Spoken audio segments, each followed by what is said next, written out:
અષ્ટાંગ યોગ એટલે યમ, નિયમ, આસન, પ્રાણાયામ, પ્રત્યાહાર, ધારણા, ધ્યાન અને સમાધિ.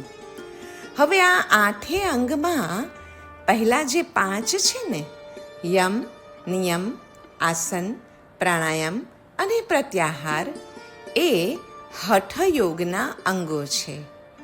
પ્રાણાયામથી કુંડલીની શક્તિ જાગૃત થાય છે અને મન ધારણાને લાયક થાય છે. અને જેવું એ લાયક થાય ને કે હઠયોગ પૂરો અને પછી ધારણા, ધ્યાન અને સમાધિ માટે રાજયોગ શરૂ થાય છે.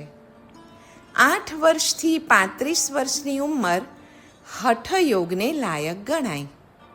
મન અને 5 ઇન્દ્રિયોની પ્રવૃત્તિને હઠાત અથવા બલાત્કારે રોકવી તે વ્રત, નિયમ, તપ આદિ અનુષ્ઠાન એક અર્થમાં હઠયોગ રૂપ જ છે ને, જે કર્મક્ષયમાં પણ અનન્ય સહાયક છે.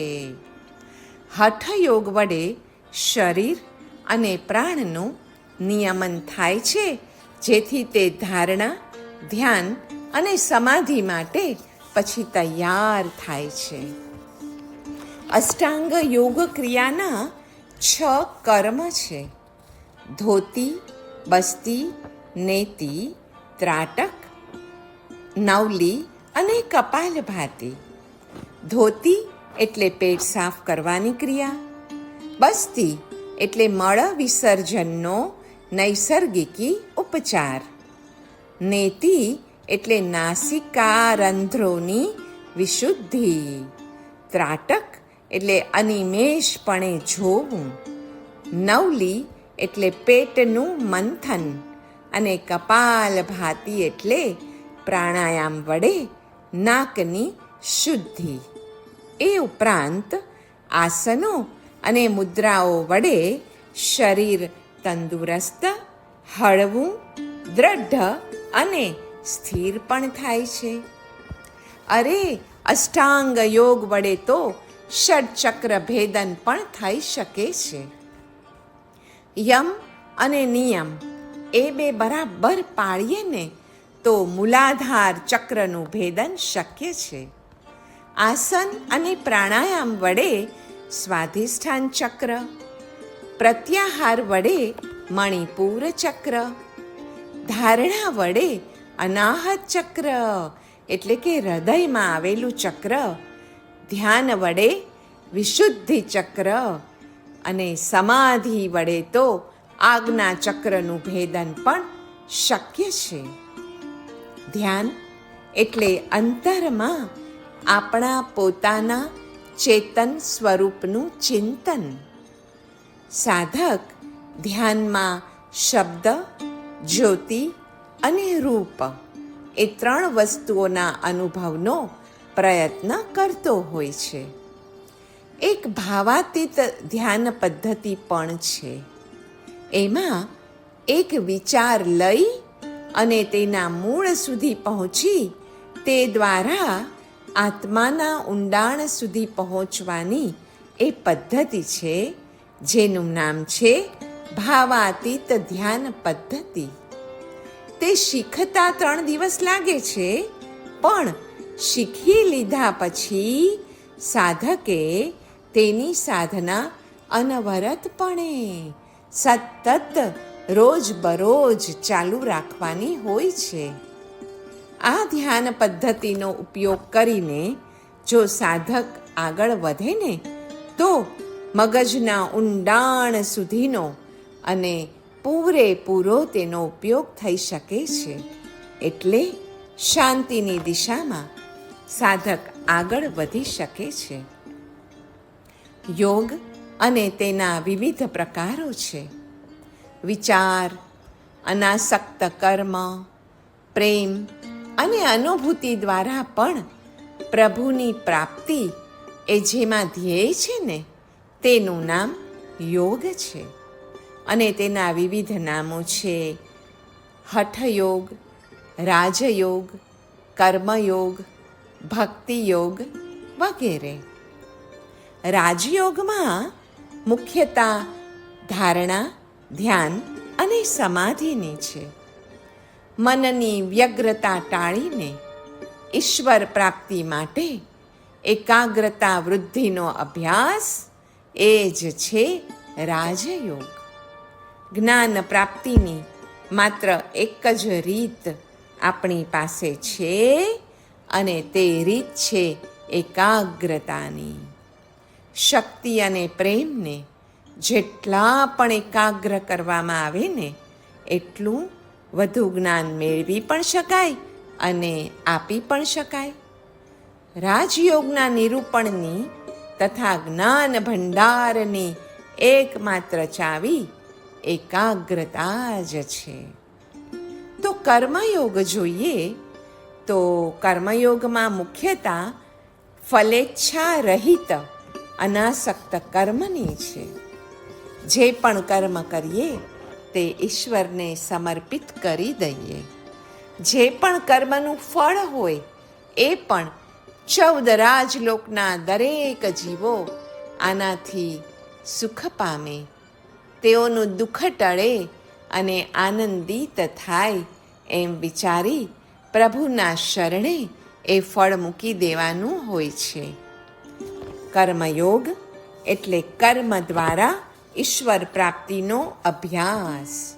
વિચારની ભૂમિકા ઉપર જેઓ એકાગ્રતા ન સાધી શકે ને તેમને ઇન્દ્રિયો અને મનથી પ્રત્યક્ષ કરી શકાય તેમ હોય તેવા નક્કર કર્મથી એકાગ્રતા સાધવાની હોય છે. કર્મયોગનું રહસ્ય આસક્તિ રહિત કર્મ કરવું તે છે. સાચો કર્મયોગ એટલે કંઈ પણ બદલો મેળવવાની આશા વિનાનું સત્કર્મ. એથી કર્મ શુદ્ધ થાય છે અને ઈશ્વર દત્ત શક્તિનો વધુમાં વધુ સદુપયોગ થાય છે. ફલની ઈચ્છાપૂર્વક થતું કર્મ તો પ્રભુએ આપેલી આપણી શક્તિને વેડફી નાખે છે. જ્યારે કર્મમાંથી ફલાસક્તિ દૂર કરવામાં આવે છે ને ત્યારે તે કર્મ પ્રસન્નતા પેદા કરે છે. નવું બંધન થતું નથી અને એ કર્મ જૂના બંધનોને પણ દૂર કરી આપે છે. બધા દુઃખ દર્દો આસક્તિ અથવા ફલેચ્છામાંથી જ ઉત્પન્ન થતા હોય છે.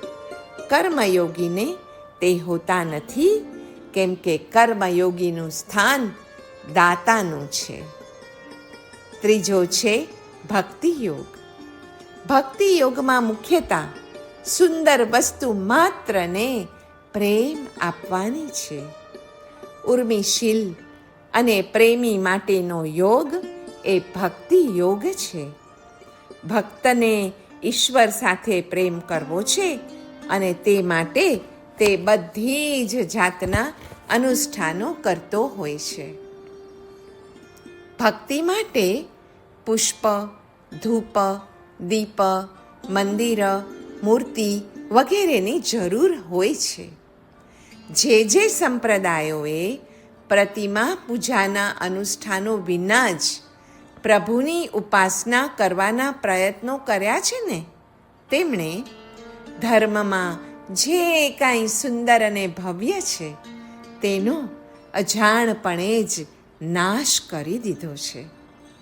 તેમનો ધર્મ વધુમાં વધુ શુષ્ક અને નીરસ બનતો જાય છે. જગતના મહાન પુરુષો કે જેમના હૃદયમાં અદ્ભુત રીતે આધ્યાત્મિકતા વિકાસ પામેલી છે તે બધા જ આ ભક્તિના અનુષ્ઠાનો વડે જ પોતાનો વિકાસ મેળવી શક્યા છે. ઉર્મિશીલ પુરુષોને સત્યની સૂક્ષ્મ વ્યાખ્યાઓની જરૂર પડતી નથી. તેઓ માટે ઈશ્વર જ એક સત્ય વસ્તુ છે જે ઇન્દ્રિયોથી ગ્રહણ કરી શકાય તેવું તત્વ છે. તેઓ ઈશ્વરને સાક્ષાત જુએ છે, સાંભળે છે, અનુભવે છે અને તેથી તેને ચાહે પણ છે. જ્ઞાન યોગ. તત્વજ્ઞાનીને મન ઈશ્વર, માતા પિતા, વિશ્વનો કર્તા, રક્ષક અથવા નિયામક છે આટલું જ પૂરતું થતું નથી. તેને મન તો ઈશ્વર એ પ્રાણનો પણ પ્રાણ અને આત્માનો પણ આત્મા છે. જ્ઞાનયોગમાં મુખ્યતા સ્વરૂપની અનુભૂતિની છે. ઈશ્વર સ્વયં પોતાનું સ્વરૂપ છે અને ઈશ્વરથી અન્ય કાંઈ છે જ નહીં. બધા જ નાશવંત તત્વો તેના તત્વજ્ઞાનના પ્રહારે ભૂક્કા થઈને સાફ થઈ જાય અને પછી જે ખરેખર શેષ રહે તે સ્વયં પ્રભુ છે. તત્વજ્ઞાનીને મન કરોડો બ્રહ્માંડો પણ આત્મસત્તાના સાગરમાં એક બિંદુ સમાન જ છે. તત્વચિંતક કે જ્ઞાનયોગી આ જગતની ક્ષુદ્ર વસ્તુઓથી સંતોષ પામતો નથી. તેનો વિચાર રોજના ખાવા પીવાના વગેરે વ્યવહારથી પર જવાનો છે. હજારો પુસ્તકોનું શિક્ષણ અને સઘળા વિજ્ઞાનો પણ તેને સંતોષ આપી શકે નહીં. બહુ તો એ વિજ્ઞાનો તેની સામે એક નાનું વિશ્વ ખડું કરી શકે. તેના આત્માને તો એ બધાથી પર જઈને સત એટલે કે રિયાલિટી જેવી રીતે અને જેવા સ્વરૂપે છે તેવા સ્વરૂપે તેને જોઈને અનુભવી તત્વ સ્વરૂપ બની વિશ્વાત્મા સાથે એક થઈને સતના હાર્દમાં પહોંચવું છે. બસ આ છે તત્વજ્ઞાનીની વ્યાખ્યા. યોગના અનેક પ્રકારોમાં ભક્તિયોગ, જ્ઞાનયોગ, રાજયોગ, હઠયોગ આદિમાં ભક્તિયોગ એ સૌથી સરળ છે. મંત્ર જપ સાધના, યોગાસનો, સ્તુતિ, સ્તોત્રો આદિ તેના જ વિવિધ અંગો છે. એમાં આચાર વિચારની શુદ્ધિ પણ અત્યંત જરૂરી છે. 5 પ્રકારના યોગના સાધનો છે. જુઓ, રાજયોગનું સાધન ચિત્ત થયું. કર્મયોગનું સાધન સંકલ્પ શક્તિ છે. જ્ઞાનયોગનું સાધન વિચાર શક્તિ છે. ભક્તિયોગનું સાધન ભાવ છે. ભાવ એક સાધન રૂપે જ એમાં છે. અને પ્રાંતે હઠયોગનું સાધન સ્થૂલ શરીર અને પ્રાણ છે. હઠયોગ વડે શરીર શુદ્ધિ થાય. રાજયોગ વડે ચિત્તની વિશુદ્ધિ થાય. પ્રાથમિક ભૂમિકામાં હોઈએ ને ત્યારે આલંબનો ઉપયોગી છે. ધીરે ધીરે યોગ માર્ગે ઉપર ચઢવાથી સ્વતઃ પછી એ દરેક આલંબનો છૂટી જાય છે અને એક આત્માનું જ અંતે ધ્યાન રહે છે. પરમાત્માનો વિયોગ એ એક મહા રોગ છે. એ વિયોગરૂપી રોગનો નાશ કરવાનું સાધન પણ યોગ છે. શરીરના અવયવો કોમળ હોય ત્યાં સુધી જ હઠયોગ યોગ્ય છે. તે પાકટ થયા પછી હઠયોગ સુસાધ્ય નથી. રાજયોગ એટલે સુખાસન ઉપર બેસી વૃત્તિને સ્થિર કરી પછી અંતર્મુખતાનો અભ્યાસ કરવો તે. રાજયોગથી પૂર્વ યા પશ્ચિમ માર્ગે જઈ પછી સમાધિ વડે જ્ઞાન પણ મેળવી શકાય છે. રાજયોગના અધિકારી મોટી ઉંમરના, બુદ્ધિવાળા અને વળી આસક્તિ વિનાના જે સાધકો હોય તે સર્વે છે. ગત જન્મમાં જેમણે અભ્યાસ કર્યો હોય એવા સુસંસ્કારયુક્ત આત્મા આજે યોગી કહેવાય છે. અને આ જન્મમાં જ જેણે અભ્યાસ આરંભ કર્યો હોય ને તેને યુંજાન યોગી કહેવાય છે. આ સંસ્કાર ભેદને કારણે અભ્યાસની સિદ્ધિમાં વધુ કે ઓછો સમય લાગી શકે છે. લય યોગમાં નાદાનું સંધાનપૂર્વક મનને સ્થિર કરીને પછી અમનસ્ક થવાનું હોય છે. આ લય યોગ માટે પણ મોટી ઉંમરના અને ઘડાયેલા સાધકો ખાસ અધિકારી ગણાય છે. ચિત્તમાં ક્ષણે ક્ષણે જાગતી નવી નવી અવનવી વૃત્તિઓનો નિરોધ તે યોગ છે.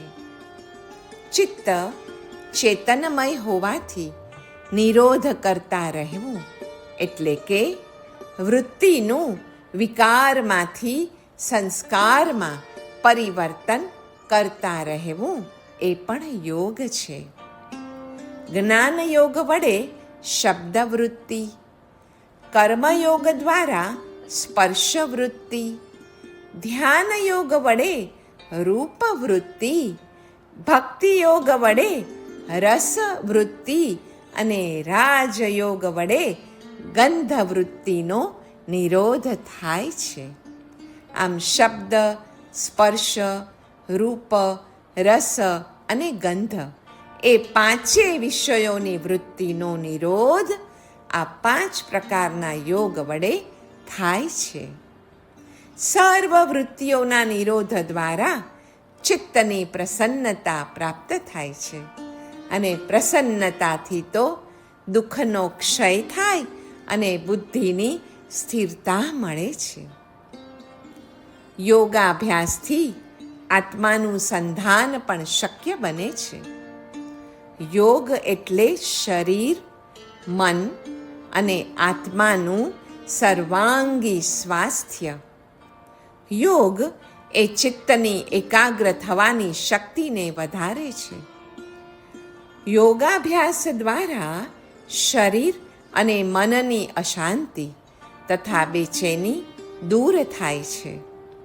યોગ એ ચિત્તવૃત્તિના નિરોધ વડે આત્માનું આત્મ સ્વરૂપ સાથે સંધાન કરી આપે છે. કુંભક પ્રાણાયામ દ્વારા પ્રાણની ગતિને જો અંકુશમાં લાવવામાં આવે ને તો ત્યારે આપણું મન નિરાધાર બની જાય છે. તેથી આમ તેમ ભટકતું પણ અટકી જાય છે. હરેક યોગના અભ્યાસમાં 5 વાના જરૂરી હોય છે: યમ, નિયમ, આસન, અભ્યાસ અને વૈરાગ્ય. આ 5 વડે જ યોગ સિદ્ધ થાય છે. જેની વૃત્તિ જપ અને ધ્યાન કરતી વખતે પણ ચંચળ જ રહે, અનેક વિચારો જેની વૃત્તિ કરતી હોય, મનમાં સંકલ્પ વિકલ્પો આવ્યા જ કરતા હોય, તરંગો ઉઠ્યા જ કરતા હોય, તેમણે માનસિક પૂજા કરવી. રોજ કલાક 1.5 કલાક એમાં ગાળવાથી પછી ચંચળતા મટી જઈને વૃત્તિ સ્થિર થાય છે. મનનો તો સ્વભાવ જ છે સંકલ્પો કર્યા કરવાનો, માટે એ મનને કંઈક કામ સોંપવું જોઈએ. આ માનસિક પૂજા કરતાં કરતાં પછી વૃત્તિ જ્યારે સ્થિર થઈ જાય ને ત્યાર પછી નાભી આદિ સ્થાનોએ વૃત્તિને લઈ જઈને સુષુમ્ણા માર્ગે બ્રહ્મરંધ્રમાં જવું કે પછી શિરો માર્ગે ભ્રુકુટી, લલાટ આદિ સ્થાને આપણી ચિત્તની વૃત્તિને લઈ જઈને પછી બ્રહ્મરંધ્રમાં જઈ અને કૃતકૃત્ય થવું તે યોગનું ફળ છે. જિનેષુ કુશલમ ચિત્તમ એ યોગનું બીજ છે. ભવોદ્વેગ યાને સંસાર વૈરાગ્ય અને પાપનો પશ્ચાતાપ એ બે જીવ જીવનને બચાવનારા અમૃતના કણ કહ્યા છે. માટે યોગથી આવતા સંસાર પ્રત્યેના વૈરાગ્યને જરૂર આવકારવો.